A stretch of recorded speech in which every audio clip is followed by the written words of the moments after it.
Morning, guys. How we going? Welcome to Defending Elvis. It's early in the morning. Um, I've through the night, Donna sent me a little clip of her charitable work in Malaysia. Donna and Karen sent it me. So I wanted to play that, and that I've still got the second half of Donna Presley's video to do. So I thought I'd try and do it this morning before the kids come down. So I've made myself a big tea. But I've also got a baby tea as well. So I went to my brother's house yesterday. Got a little bit of a shave. Had a really good time at my brother's house. He did like prawn cocktail and spaghetti. Yeah, there you go. What do you reckon, guys? I just find it funny that I shave in front of Team Elvis. At the neck, don't forget the neck. At the side, other side as well. I'll finish it off later. So, a little bit of an update. I did a dog walk last night. Pretty serious dog walk. We were talking about Elvis's health, his medication, his prescription medication. It's a bit of a touchy subject, guys. Before I play Donna's stuff, I just wanted to say that I can explain it. I know that when I speak this way, I always lose a couple of subscribers. I won't whitewash Elvis. Yeah, we have to discuss Elvis in a way that is fair and honest. I also will enhance and promote, lift and raise up Elvis. I will also do that. So I'm playing a balancing act. Elvis, we discussed how unfairly he's being portrayed around the world, the man behind the legend, this caricature that is almost ridiculed and laughed at concerning his weight, how he would eat, and his medication. The word drugs is being used, the word addict is being used, okay? And other words, yeah. So what we try and do here is try and challenge all of it and say, hang on a minute. And then we try to explain that Elvis was very sick, yeah?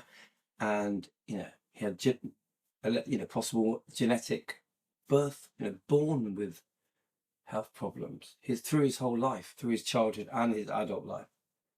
And that, yes, Elvis, we know he took things in the 50s, to keep up when he was driving through the night to gigs. And then many think that his problems started in the army when he was doing all-night maneuvers. I think it happened before then. And yeah, through his life, it was pretty normal. Sleeping tablets, painkillers, all that kind of stuff. Pretty normal, yeah. Nothing unusual, nothing that we all haven't done. The average person will take a sleeping tablet or a painkiller or something like that, or turn to their doctor for help. It's all normal stuff. Your doctor prescribes things and you trust your doctors, almost hero worship them. Doctors in the 50s and 60s were treated like gods, yeah? Someone sent me a message. Let me just read it. I think, where is it? I think it's on my other phone. Let me just read that message. Because I know that when I discuss Elvis and I'm being honest, yeah, and fair, it upsets people because people want me to talk about Elvis like he did nothing wrong. He was completely perfect. He was an angel, godlike. I just can't do it. He was human like you and me with an amazing talent. A very beautiful man. Sexy man, if you want to say. the most talented man ever born. But he was still a man. He was still human. He was still, as he would say, I put my pants on one leg at a time. In England, I put my trousers on one leg at a time. So sometimes when I speak honestly about Elvis, it upsets people. Yeah. But we must be honest. We must. I just think if we're going to just hero worship Elvis, make him superhuman, I just think, I don't think we're being fair to Elvis. Now, yes, his talent is phenomenal. You know, I'll always accept that. Best looking man that ever lived. Let me just see if I can get it, guys. So someone sent me a comment concerning what I've just mentioned. I wanted to post it. I'm seeing if I did post it. You know, I post a lot. What I tend to do with the comments, I post them. It's like, yeah, let's have a look. I post them so that we can react to them. Well, actually, one of the things that was sent to me was a long email concerning the song "It's Midnight" that many Priscilla fans think that song was sung for Priscilla. Yeah, so I thought I would bring that out. I would read that out. It's quite a long email. Thank you. I'm going to read it out. I want to do that as a separate thing. I want to play the song, discuss it. So someone has sent me sort of proof, their research. Not actual proof, because we weren't there, but their research that Elvis wasn't singing to Priscilla. And it was that she was talking to Sheila. Was it to Sheila, who was with Lisa. And Elvis was annoyed that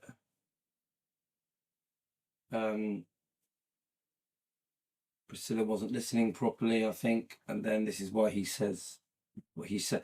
I'm going to read it to you guys. I'm going to read it to you. I have posted it on my Defending Elvis Facebook page. What do you think? Was Elvis singing to Priscilla? What do you think, guys? It's midnight. Yeah. This keeps getting brought up. Is it 1974? Oh, actually, no. Does it say? No, 1971. No, I've got all different dates here. It's a long email. No, it's a long email. I'm going to have to read it out to you guys. I want to do it on the next email. I want to make a whole show on this to try and understand, because this keeps getting brought up. Elvis sang to Priscilla because he wanted her back. He missed her. He loved her. But the fact that Sheila was there,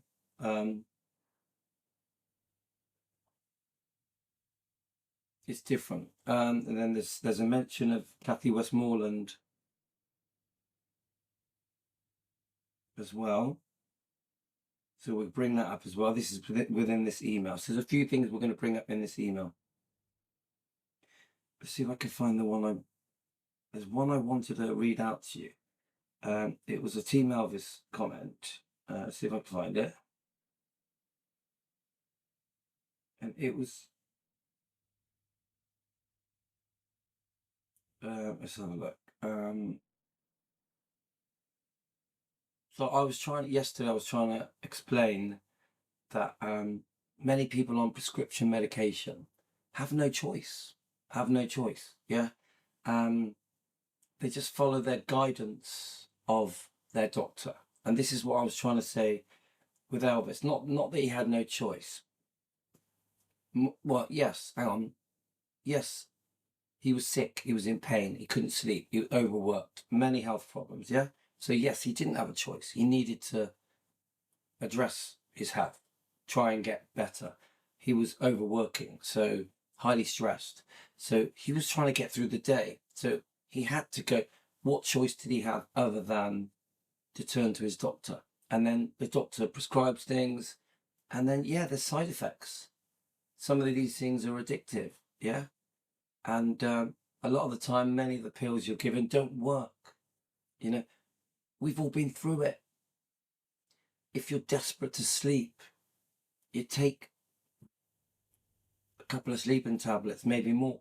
If you're in unbearable pain or daily pain, you take painkillers. If they don't work, you take a few more. This is the thing I'm trying to say to you guys is, some people, when they've got depression, they take something to feel a bit better. So I was trying yesterday on my dog walk to explain to people, look, we have to be honest with Elvis. These doctors were out of their depth. I know there was one main doctor, but allegedly other doctors, allegedly Elvis self-medicated. So, we have to try and be real, as fans, because that's all we are. We're not experts, yeah? So Samantha says, thank you for sharing your mum's health. So I was explaining that my mum in the 70s and 80s and 90s would take tablets that her doctors had prescribed for different reasons. It didn't make her an addict or into drugs. It just meant she was a normal person, like millions around the world, through the 50s, 60s, 70s, 80s, just trying to get better, trying to sleep, relieve their pain, reduce their discomfort. That's all. Don't make more of it. It doesn't mean, but the problem is Elvis has been so unfairly treated that because he did what everybody else does, take a tablet to try and feel better, turn to his doctor, take what his doctor gave him, prescribed him. He's ridiculed around the world in tabloids for decades, laughed at. This thing that Elvis binged on burgers is just ridiculous. Come on, guys. In the 50s, you'll see pictures of Elvis eating a burger, but going to Crystals. We know about Crystals, and everybody ate burgers in the bloody 50s, 60s, 70s, 80s. It's just one of many things that people ate. It doesn't mean that Elvis lived on them. Same goes for the peanut butter sandwiches. The peanut butter and banana sandwiches. Ginger Alden says she never once saw him eat one, but the public will talk about Elvis like he lived on them. Lived on them. Burgers and peanut butter, jelly and banana sandwiches. It's just ridiculous. Absolutely ridiculous. If you properly look at Elvis's, what Elvis liked to eat, and you go through it properly, year by year, the story's very different. Elvis, yeah, we know Elvis loved Southern food, but he loved many foods. The point I'm trying to say is that the tabloids, to sell more tabloids, would grab these things, exaggerate them, sensationalize them. I know there's videos of Elvis's cooking some of Elvis's favorite foods, but it doesn't mean that he just lived and binged on them. Yeah, Elvis, of course, had a varied diet, like many foods. But I'll be honest with you, in the 50s, if Elvis was very young in the 50s, it's completely normal to like burgers. Nothing unusual about it at all. The whole world was eating burgers, weren't they? So I hate the way that the papers jump in and, look what Elvis was like. He was binging, stuffing himself full of burgers and bacon and peanut butter and bananas. Do you know what I mean? It's too much. And it just makes him look bad. And the public all go along with it. The public are like, oh my God, look how big Elvis was, look how heavy he was. It's just like, it's bloody cruel. It's bloody cruel. And it's happening every day. It's happening all the time. Yes, like Epic is, wow, Epic shows how amazing Elvis was. Yeah. And yes, that person, the man, the legend Elvis, the whole world also knows that side of Elvis, the man, the legend, the singer, the superstar. But we need to be more understanding and more respectful to the man behind the legend. Yeah. Why is it okay to praise him and say how amazing he was? Good looking, an icon. He changed the world, a legend, transformed the world, which he did all those things. But then to laugh at him and ridicule him, it's not fair. Not fair. This is where we step in. We're like, Elvis deserves better than that, And unfortunately, many people around Elvis joined in, yeah, with the negative stuff that just didn't need to be brought up, um, that Elvis would have wanted to kept private. And these news companies and tabloids and magazines and documentaries and books, they just have a free for all for, come on, let's make money, let's make money out of Elvis. I make a joke about the Let's Get Louis Club or the Let's Get Donna Club. I laugh at it, yeah? But it was happening to Elvis. These tabloids, let's get Elvis, ha ha, let's all ridicule him and make a fool of him. So unfair. So unfair. He didn't deserve it, yeah? But when I discuss Elvis, I won't put him on a godlike pedestal, yeah? We must be fair, okay? So we discussed yesterday, I did mention that my mum would just very normally take painkillers or sleeping tablets. And Samantha says, thank you for sharing your mum's health issues. I believe I mentioned how much medication I have to take to get out of bed and function. This is lovely Samantha. She's Team Elvis. Thank you, Samantha, for being so honest with us. We love you being part of Team Elvis, Samantha. But then she says, I don't consider myself a junkie. I understand health issues and the role they play in your life. I wish some people can walk in another person's shoes. I do anything to be well and not take medication, which is heartbreaking. Of course, we love Samantha and we pray for her and we send her love. Yeah, but Elvis had that as well. She says, I'll do anything to be off medication and be well again and not have to take it. Elvis would have felt the same way. Elvis would have felt the same way. He was desperate to get better, to not have pain, to sleep. Elvis had the worst insomnia, chronic insomnia, sleep disorder, yeah? And he had it his whole life. And this is a man that was working way too hard, yeah? So I hope you get my point that when we discuss Elvis's health problems, whether we bring up the books, Dr. Forrest Tennant's book or Sally Hoddle's book, Destined to Die Young, or many other books, or many other, there's loads of stuff on social media as well. There's loads of videos that discuss Elvis's health, his many different health problems. I hope you understand that we're trying to be honest and fair, but we're also trying to defend Elvis. This is the difficult part, yeah? Because you imagine being Elvis, imagine being in his shoes, working the way he did. He was a perfectionist, he always, right at the beginning, always wanted to get it right. He was always disappointed with how many things that he did were being released and altered. Funny, I was watching something, I think it was last night. Is it Stay Away Joe? One of Elvis's films, Stay Away Joe. The Elvis, where was I reading it? So I remember what I was reading this very long thing about that Elvis got really excited about this Western film. I don't know if I'm getting my facts right, but he really wanted to live and breathe the role. Yeah. And this is what part of the reason he bought everyone horses. Let me just have a look a minute. See if it comes up. And Elvis really thought, oh yeah, this could be a turning point. Finally they'll make a decent film with a good script. Let me just see if it's here. Yeah, 1968. Yeah, so one of the later films. And I wonder if I can get the trailer. Have a look. But then when the film was released, it was a complete disappointment to him. I was reading this last night, So Elvis would get excited about things and think, yes, right, things are going to change. Let's get the,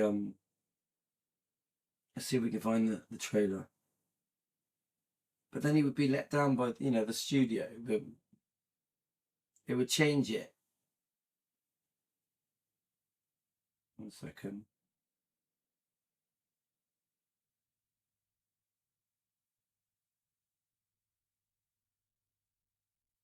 Is that it? Yeah, I think that's it. I wanted to see if I can get the. Let's have a look. Come on, we'll just play a bit of it, yeah? So Elvis was like, what the interview I was listening to, and I was reading something as well, is that Elvis thought, oh, maybe the movies are going to start to improve. Yeah, maybe they'll be right, sort of finally come up with a decent script. And someone said if the scripts had changed and improved, that Elvis would have liked to have carried on making more movies. Elvis hoped for change. In the end, there was not going to be change. And someone also said that he liked making movies. He enjoyed it. He enjoyed the process of making movies. But he didn't like the fact that in the end, they kept more or less repeating these bland scripts, storylines. And that was what Elvis didn't like. Elvis liked being a movie star. He enjoyed it.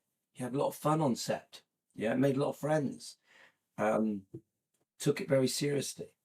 But let me see if I can on the state. We're gonna have to do this. I've been talking too long, so we're gonna have to come back and do Donna's video. But I will quickly play Donna's clip, just very quickly, a little taste of what's coming. Yeah, we are gonna do part 2 of Donna's video that I've only done one half of it, where she discusses Linda Thompson and Ginger Alden. So in part 2, we're going to play the second half of that.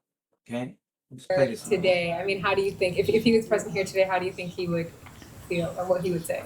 Now you're going to make me cry. I think he would say, Donnie, well done. And that's what he always called me, was Donnie. Right, let me get past the little music bit. I can't play the music. Let's get to... He died in 19... Here we go. This is just a taster. This is Donna in Malaysia. She's doing some charitable work in the name of Elvis and the Presleys. So let's play this little. Only 42 when he died in 1977. But even decades later, the king of rock and roll endures. Beyond the movies and music, Elvis was known for his generosity and quiet philanthropy. That, like... I can't play the music because it will just copyright me. You'll have to get past the music. Let's get to where Donna is.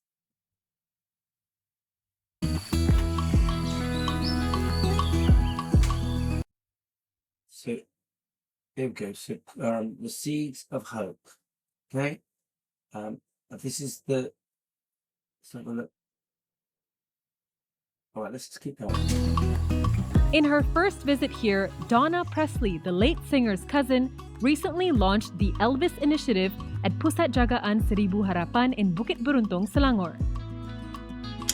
She's getting stuck in there, doing some painting. I'm sure Karen's stood behind with her, helping. My mom, Nash, and Elvis's dad, Vernon, were brother and sister. And so I'm a first cousin. From the time I was 10 years old, I spent all my summers at Graceland. And sometimes Elvis was there, sometimes he was off filming or whatever. Every day there are young people that are becoming Elvis fans. And I want them to realize that he was a wonderful and loving and caring and generous man. And that's what he should be remembered for. And these other narratives that people have used for sensationalism, to garner money and so forth, is just wrong. And so I'm trying to bring the truth and light. Do I need to add? I'm going to play that bit again. It's sort of it's partly in line with what I'm trying to say now, yeah. And that is, if we're going to talk about the tabloids, the news companies, the magazines, documentaries, the books, that is the bit that has been so unfair, yeah. This is more of a realistic way to honour Elvis and the good that he did. The initiative supports over 30 children and elderly residents with a dedicated space for learning and creativity. Donna herself took part in repainting the walls to make way for new shelving, cabinets, books, and musical instruments. Brilliant, love it.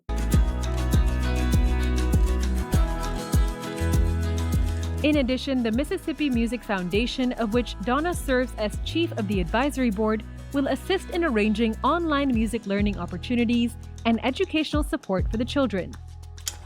Elvis was here today. I mean, how do you think, if he was present here today, how do you think he would feel or what he would say? Now you're gonna make me cry. I think you would say, Donnie, well done.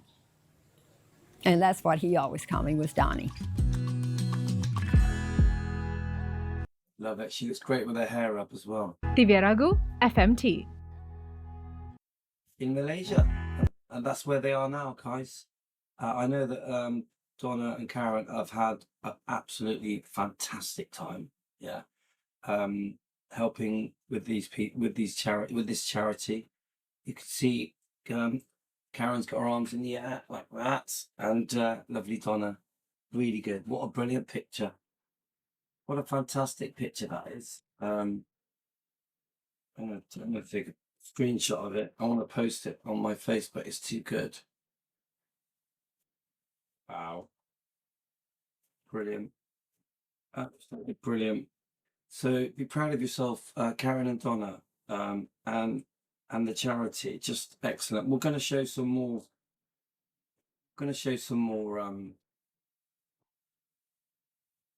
Stuff concerning the charity. I just posted it. So just a very quick thing, actually. It's a couple of people posted to me that David Stanley has released his book, or is about to. He's announced the release date. It is different. And is there a date here? Can't see the date. Where are we?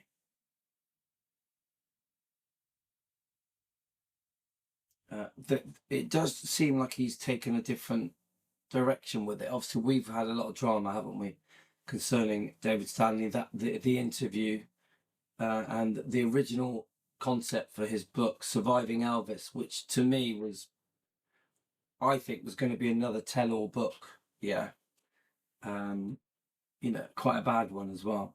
So it does seem he may be taking a different direction. Let's have a look.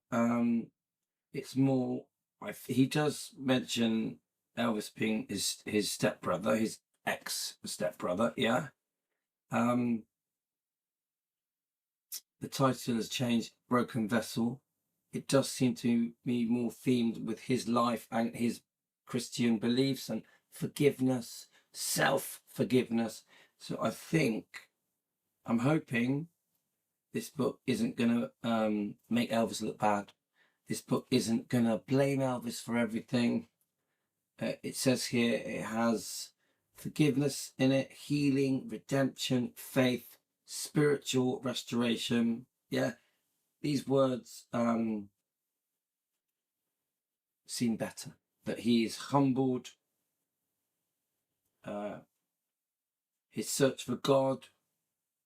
Okay, living in the shadow of Elvis. I understand that. Yeah. I'm just sort of flicking through some things, guys. I'm going to read this off properly. I'm just skimming over things as a morning show. Okay. It seems better, and the cover says, let's have a look. Finding faith, forgiveness in the shadow of the king. So it's going to be, I'm pretty sure Elvis is going to be a big part of it. Let's just hope that David Stanley sees the good that Elvis did and the doors Elvis opened for his life. Yeah. And let's hope that David Stanley understands that many things he said over the decades were cruel to Elvis, were unfair to Elvis, and he should apologize for. Yeah, there's some pretty serious things that were said by David Stanley. Now, I don't hate David, I'm not against him, Elvis needs to be treated right, needs to be remembered the right way. Yeah. and he needs to be honoured in the way that his daughter, Lisa Marie, would approve of. So it's a complicated story, guys. We've had a bit of a strong situation concerning David Stanley and when he announced the book Surviving Elvis. So there's been a bit of back and forth. Many Elvis fans are upset. So I would say this, for David Stanley, is an opportunity to try and put things right, yeah, to some degree, yeah. And so let's have a look. So here's Stay Away Joe, yeah. Let's have a little listen. Now, if there's any music, I'm gonna have to stop it. So Elvis, I heard, got very excited about this and really wanted to feel as if he was in a Western movie, the horse riding, all that stuff. This is part of the reason he started buying everyone horses. Is this true? Does this tie in? Let me just ask ChatGPT. What year did Elvis start buying everyone horses? I know that he bought Priscilla a horse, didn't he? Was that in 67? Yeah. What was its name? What was Priscilla's horse name? Oh, I can't remember. Was it Domino? I can't remember. My brain's gone blank. Right, so it says here, Elvis really began buying horses and getting deeply into horseback riding around 67. So that ties in, yeah, with the movie, when he bought Circle G Ranch. I was reading that Circle G Ranch had the potential to be a business, a running business, but Elvis never went down that road. But the ranch became the center of the whole horse phase in Elvis's life. Obviously, we know Elvis married Priscilla in 67 in May. So he bought riding horses. One thing I do, he bought them for friends, for Priscilla, for Memphis Mafia, other family members. The ranch had stables, riding trails, open land. Elvis started buying horses not only for himself, but for other people. I heard Elvis was determined to get a particular type of horse and would travel for days trying to find the right horse. By the late 60s and 70s, it became one of Elvis's famous generosity habits. Let's have a look. Yeah, so even girlfriends. Elvis, yeah, okay. Let me just see if it says anything about Stay Away Joe. The horseback riding became a huge emotional escape for Elvis. I heard that Elvis would brush down the horses and prepare them up, and cool them down after a long run. Elvis took it very seriously. Yeah. Is it the House of the Rising Sun? Wasn't his favorite horse called the Rising Sun? Let's pause that. So we're just having a little morning chat, guys. Let's get this on the screen. Okay. That's when horseback riding became. They were 67 to 68. That's when horseback riding became a huge emotional escape for Elvis. Yeah. Insiders describe the ranch as one of the few places Elvis genuinely relaxed and felt peaceful. And I've read this before. Was it the film Stay Away Joe that got Elvis more interested in horse riding? Let's just see what it says, innit? It's just coincidence I was reading this last night. Right, while I'm looking, I'll play some of the trailer, guys. Here we go. Yes, many Elvis historians, people around him, believe that filming Stay Away Joe helped fuel Elvis' growing interest in horse and ranch style living, although he had already had some interest. The timing is very close. Elvis bought Circle G Ranch, married Priscilla. The ranch life, the rodeo life, the sort of horses everywhere. horseback riding, Western clothing, ranch life, freedom that came with escaping Hollywood and Memphis pressures. Circle G Ranch became almost a fantasy of Elvis. The world, yeah, a fantasy world for him. Unlike many of his later films, Elvis reportedly enjoyed parts of making Stay Away Joe. The outdoor filming, the physical activity, the humor, the less rigid Hollywood studio feel. It also connected with something emotional in Elvis, the country living, the southern values, the privacy, the simpler surroundings.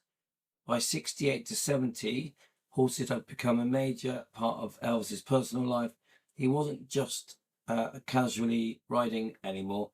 He was buying horses for friends, keeping stables, riding regularly, and surrounding himself with ranch culture. I mean, we know that Priscilla loves horses, doesn't she? Stay Away Joe probably did not start. Here it says it may not have started his interest, but it intensified it, and it perfectly blended with him purchasing Circle G Ranch. We will do some shows on Circle G Ranch. That's an interesting story in itself. So let's just press play.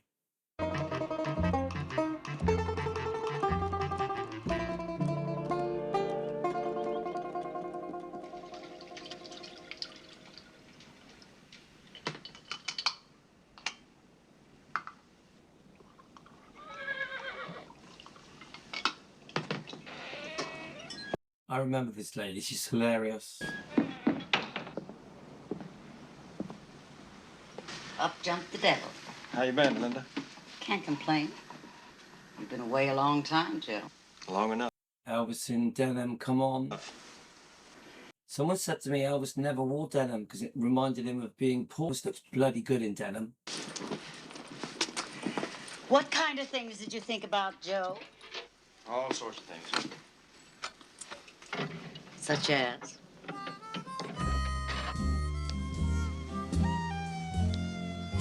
I want to see if we can get him riding a horse. Come on, guys, let's have a look.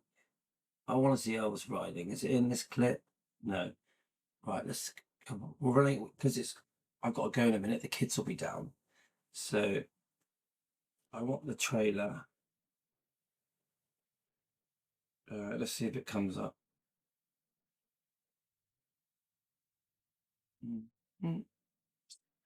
Where are we? Is it going to show me? Is this it? Yes, I think this is it. So unfair to him. So he looks amazing. But what I read, this is last night, was that Elvis really raised his hopes that this film was going to be quite a good, serious film. And in the end, he was really disappointed with it, like really disappointed with it, which is a shame. Yeah. So, so and then back to the medication thing. When we started chatting this morning, when I first started this morning, we've got a brand new way forward with defending Elvis. It's defending Elvis with a new beginning. Firstly, we're ignoring the noise, the anti-Elvis defenders, the people the Let's Get Louis gang and the Let's Get Donna gang. We're ignoring all of that. Okay, that is a big part of why we've rebranded as Defending Elvis Presley, a New Beginning. Okay, we've been doing it for a few weeks now. We're getting back to original topics, many different topics. Yeah. But the other thing I want to, part of the brand new Defending Elvis, a New Beginning, yeah, is I want to be fair. I want to discuss everything and try and give a balanced view of everything. Now, that doesn't mean I'm going to support the people that double-crossed Elvis. It means I'm going to discuss all of it. Why did they do it? Why it was wrong? Try and understand where these people were. Try and put myself in their shoes. I'm also going to discuss why the tabloids had it in for Elvis, but at the same time would hold him up as a legend. Same goes for the books. The books tended to trash him, but then hero him. So, you know, every book that trashed Elvis, a big part of those books would also honor him and build him up. So I want to discuss the books, all the books, and show and try and be fair. Yeah, this is all part of the brand new beginning that we're having. So if we discuss family members or the Memphis Mafia or Priscilla, let's hear it all, warts and all. Now, I'm no Priscilla fan, but as I keep saying, we can't ignore she married Elvis, she lived with him, she had his child, she was Lisa's mum. So we have to, she's part of history, whether we like it or not. So to you people out there that are so angry at Priscilla, absolutely hate her, I can't run a channel based on hate. I can't run a channel based on let's get Priscilla. I can't do it. But I will expose her wrongdoing, where she has gone wrong. I'll discuss it. We will discuss it. Try and understand it. We'll defend Elvis. So if she's done things that were really cruel to Elvis, we'll discuss it. If she's done things that were cruel to Lisa Marie, we'll discuss it. And it's completely fine that we're upset about it, but we're not haters. We're not a bunch of horrible haters. I don't want to be that. I don't want YouTube to be used as an excuse to bully anyone, including Priscilla. We must